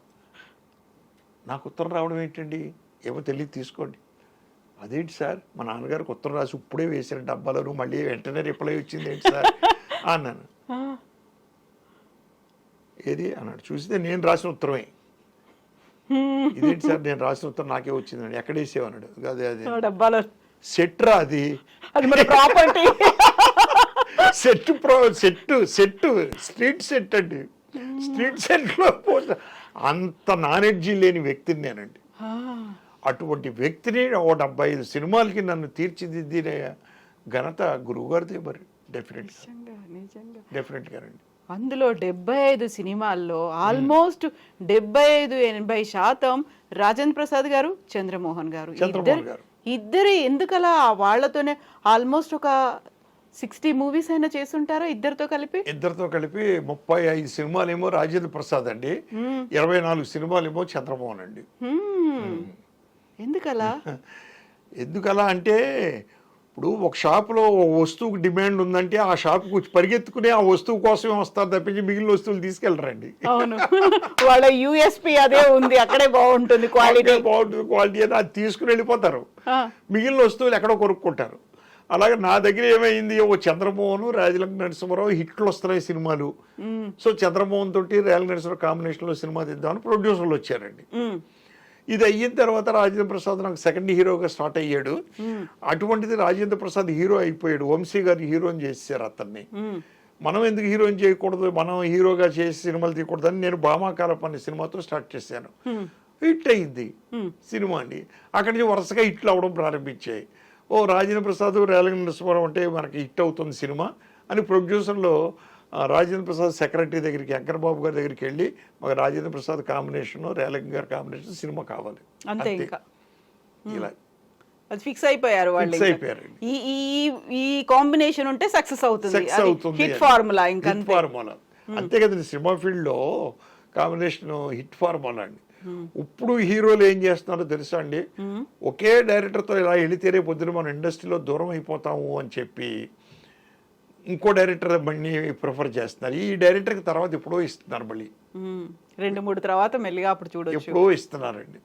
అలా ఉంటున్నాయండి ఇప్పుడు గురించి మనం మాట్లాడుకుంటున్నప్పుడు ఇప్పుడు అంతా ఓటీటీలో యుగం, అందులో వెబ్ సిరీస్లో యుగం. రేలంగి గారి దగ్గర నుంచి ఒక సినిమా, ఒక వెబ్ సిరీస్, ఒక సీరియల్ అనుకుంటే చాలా వరకు ఎదురు చూస్తూ ఉన్నారు కదా, ఏదో చకోర పక్షుల్లా ఎదురు చూస్తున్నట్టుగా చూస్తూ ఉంటారు కదా. మీరేం చెప్తారు అప్పుడు?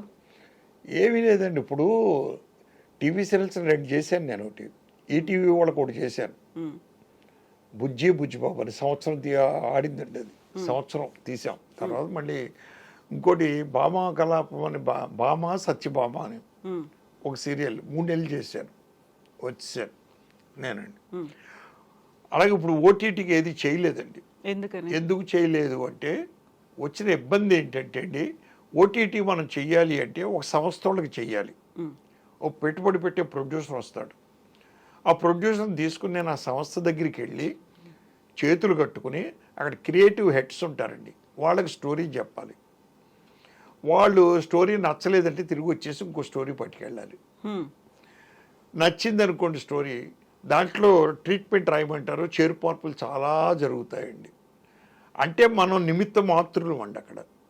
నాకు తెలిసి కేవలం నిమిత్త మాత్రం, వాళ్ళు రన్ చేస్తారు మొత్తం అంతారండి అక్కడ టోటల్గా. అలాగే షూట్ చేసిన తర్వాత కూడా చూసి మళ్ళీ ఇది సరిలేదు మళ్ళీ రీషూట్ చేయండి అంటారండి.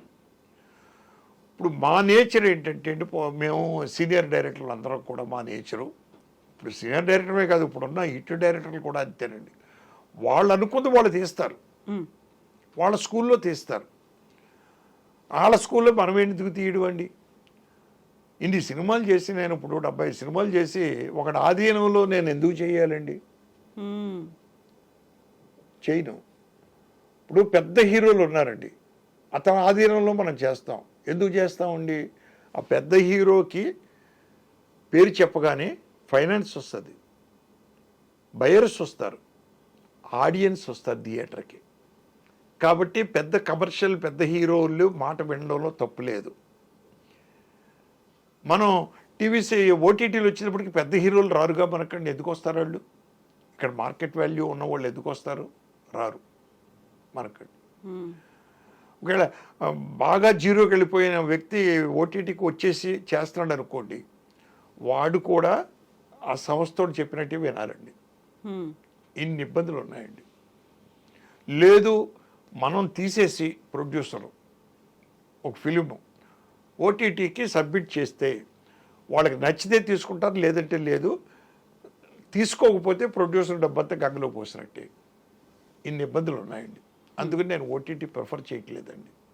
మరి సినిమా అయ్యో సినిమా ప్రాణం అండి మనకండి. ఎప్పుడు వస్తుంది? రావాలని నేను ఆశిస్తున్నాను.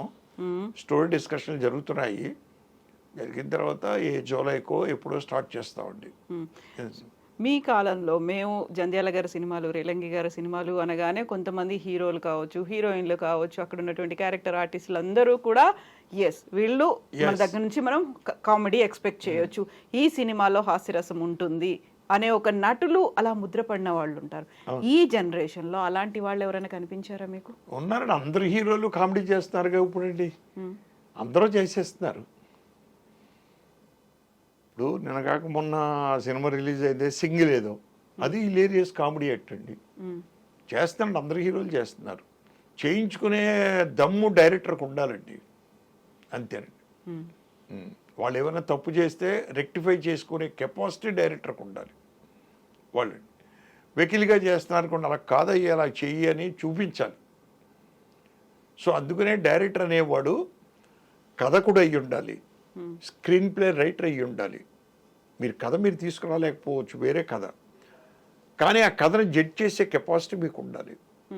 స్క్రీన్ ప్లే చేసుకునే కెపాసిటీ మీకు ఉండాలి. డైలాగ్ రైటర్ డైలాగులు రాస్తే ఇది నచ్చలేదు, ఈ డైలాగ్ ఇలా ఉండాలి, ఇలా ఉండాలని చెప్పగలిగే కెపాసిటీ ఉండాలండి. అలాగే ఆర్టిస్టు పెర్ఫార్మెన్స్ మీరు అనుకున్న విధంగా రాకపోతే నాకు ఇలా కాదు ఇలా కావాలి అని నటింపజేసి చూపించాలండి. డైరెక్టర్ అనేవాడికి ఇన్ని క్వాలిఫికేషన్స్ ఉండాలండి, ఉంటేనే వాడు డైరెక్టర్ అండి. అంతే తప్పించి స్టార్ట్ కట్టు చెప్పడానికి డైరెక్టర్ ఎందుకండి? ఎవరైనా చెప్తారు, ready, clap in, silence, start, action, ఎవరు చెప్పరండి? ఎవరైనా చెప్తారు. అవి కాదండి, ఇన్నిటి మీద అవగాహన ఉండాలండి డైరెక్టర్ గారు. ఎన్నిటిని మించి బడ్జెట్ మీద అవగాహన ఉండాలండి. నేను రాజేంద్ర ప్రసాద్, నేను చంద్రమోహను సినిమా చేస్తున్నాం. మార్కెట్లో మా సినిమాని ఎంతో కొంటారు, కొన్న తర్వాత కొంటారు, ఓకే, మన బడ్జెట్ ఎంత అవుతుంది, ఈ బడ్జెట్ మీద ట్యాక్సులు గిక్సులు కలుపుకుని మనం ప్రొడ్యూసర్కి లాభాలు వచ్చేట్టుగా చూడాలి, క్యాలిక్యులేషన్స్ చేసుకోవాలి. ఇవన్నీ ఉన్నాయండి. ఇప్పుడు ఆ అవగాహన ఎవరికీ లేదండి. ఇప్పుడు వీటన్నిటితో పాటుగా హాస్యము అనే ఒక జానర్ ఉంది. అందులో మీ సినిమాలో, జంధ్యాల గారి సినిమాలు, కొన్ని ఫేషియల్ ఎక్స్ప్రెషన్స్, కొన్ని కళ్ళు, ముక్కు కవళికలతోనే హాస్యం అనేది కనిపించేది. వితౌట్ ఎనీ డైలాగ్ కూడా మేము ఇక్కడ కూర్చొని నవ్వుకునేవాళ్ళం. అక్కడేదో అవుతోంది మాకు అర్థమైపోయేది.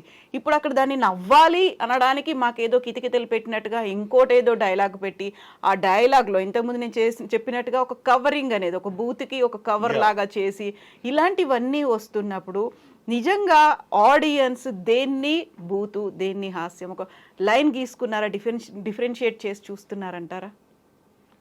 చూస్తున్నారండి. ఇప్పుడు ఎందుకంటే ఇప్పుడు కామెడీలో కూడానండి రకాలు ఉన్నాయండి. డైలాగ్ కామెడీ, సిచ్యువేషనల్ కామెడీ మీకండి. అంటే సిచ్యువేషనల్ కామెడీలో ఆర్టిస్ట్ ఎవరో చెయ్యకపోయినా సిచ్యువేషన్ బంధించేస్తుందండి.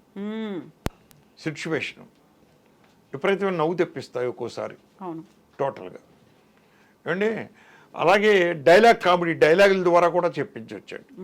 డైలాగ్ లేకుండా ఎక్స్ప్రెషన్ ద్వారానే కూడా తెప్పించవచ్చండి కామెడీని మనమండి. ఇప్పుడు అప్పట్లో రేలింగ్ గారు ఉన్నాడండి, రేలింగ్ గారు, వెంకటరామయ్య గారు. ఆయన డైలాగ్ గీలాగ్ ఏవి చేయకుండానే ఆయన అలా నడుచుకుంటూ వస్తూ ఉంటేనే కాలు ఇడ్చుకుంటూ నవ్వేసేవాళ్ళం. రమణారెడ్డి గారు ఈ భుజాలు ఎగరేస్తూ ఉంటేనే నవ్వేసేవాళ్ళం అండి. ఇవి కొన్ని. సో మేనరిజమ్స్ లాగా అర్థమైపోయేది. దాంట్లో కూడా కామెడీ క్రియేట్ చేయొచ్చు.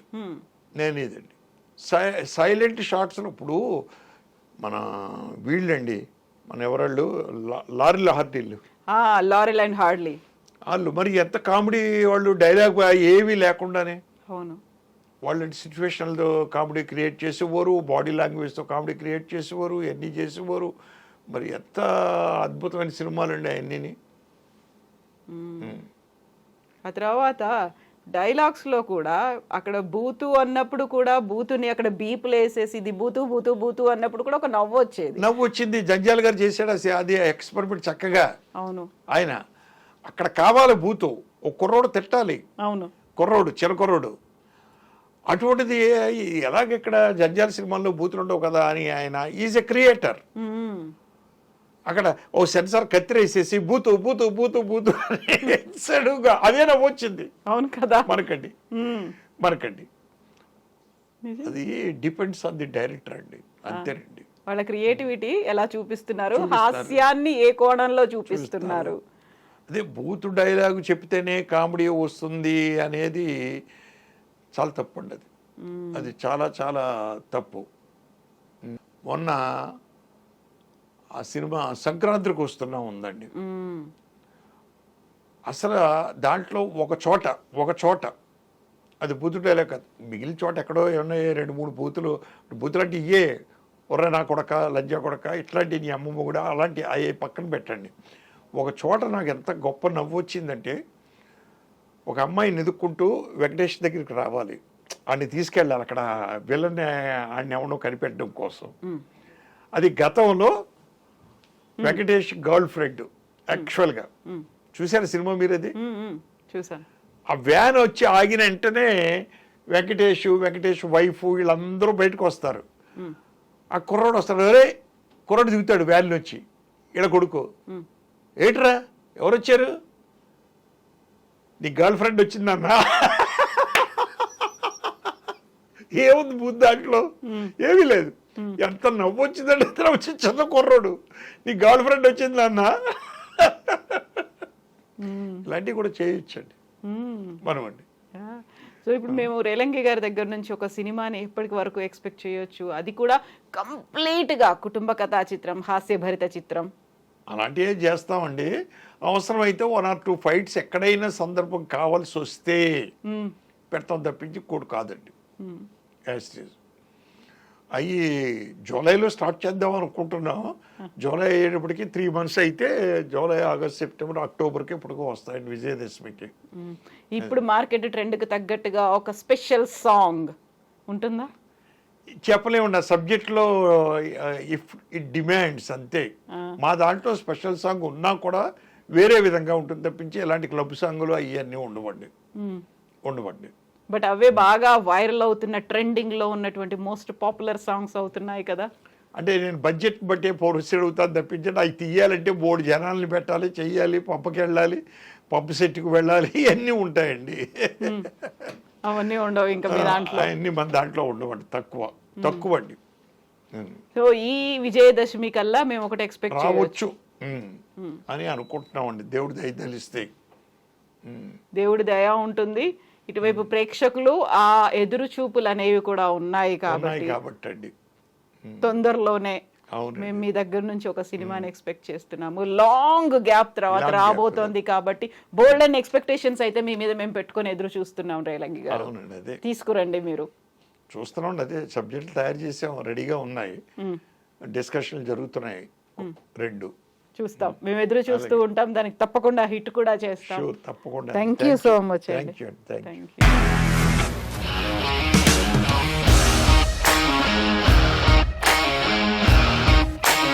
ఇండస్ట్రీలో కమిట్మెంట్ ఇష్యూస్ వస్తే నీకు కూడా వచ్చినట్టు? మార్నింగ్ తీసుకెళ్ళానంటే కొట్టి పడేసాడు.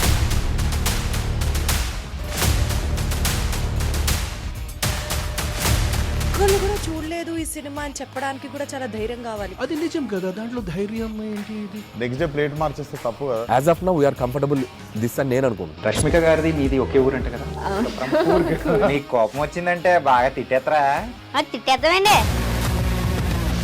నిజంగా గేమ్ ని ఎలా చేంజ్ చేయగలిగారు? ఏపీఎస్ఎఫ్సి వాళ్ళకి 6 నెలల్లో నేను 6 లక్షలు కట్టా. బిజినెస్ చేయాలనుకుంటే it is as difficult as riding a tiger.